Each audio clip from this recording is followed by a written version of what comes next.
Hey, it's Keith. How you doing? I'm gonna make a little tea for the mid-afternoon. I kind of already did a little bit of this recipe before. I'm gonna kind of do it again because it's such a great way to take tea, and it makes the tea just really rich and kind of like a dessert. So, what I did first was the base of the tea is infusion of Gynostemma tea from Mountain Rose Herbs. I've talked about Gynostemma a lot already. If you want to watch one of my other videos where I read out of Ron T. Garden's Ancient Wisdom of the Chinese Tonic Herbs, or you could just Google it. The other one is Rooibos, red Rooibos tea from Africa, also from Mountain Rose Herbs. And I just took a big pinch like that of both, put it in hot water. 3 minutes is good. So I'm going to strain this off here real quick.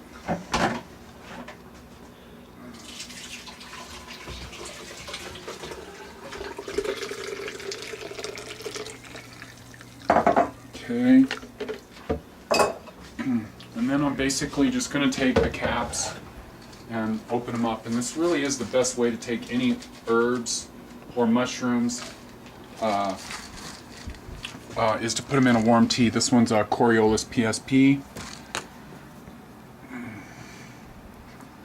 Some of these are a little hard to open up. Just empty the cap, throw it away. The second one is going to be Reishi. I've already taken 5 Reishis today, earlier, and so I'm only taking 2 right now, and I'm going to take probably another 4 or 5 at dinner time. You really shouldn't take much more than 10 or 12 of those a day, because according to mushroom sciences you can only absorb 10 a day, although Truth told me to take 3 to 6 of them 3 times a day, just for, that's what he felt like it was good for. So I'm gonna do Chaga. I'm gonna do about 2 of these also.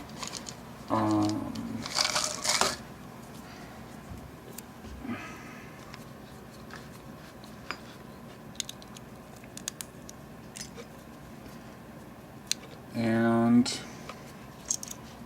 we are going to do Agarigus Brazei. And you want to look up all of these mushrooms if you're curious about them. If I have the cash, I prefer to take literally everything that Mushroom Sciences has.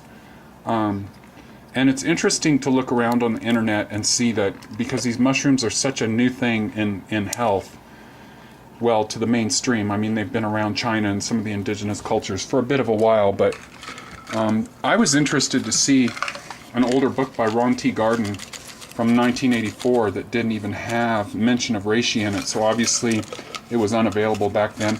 This one's Cordyceps. I'm taking 4 of these because I love these in the beginning to middle of part of the day. Cordyceps are awesome, really good for lung strength and kidney jing.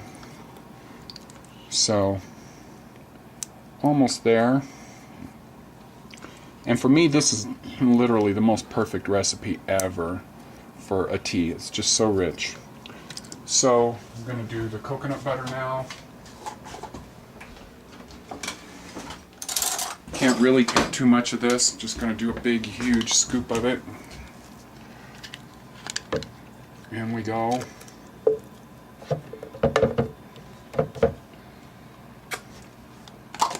And if you wanted, you could put a lot more herbs in there. That's just a basic tea for me. Some Hoshu Wu, some astragalus, whatever. And I'm going to go in the blender again. Not again.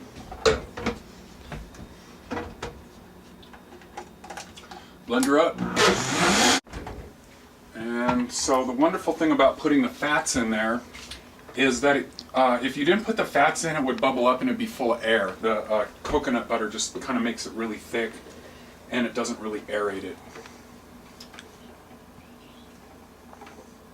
And there's my Mushroom Sciences medicinal tea. And of course it's perfect, that's not a surprise. This is Keith later on.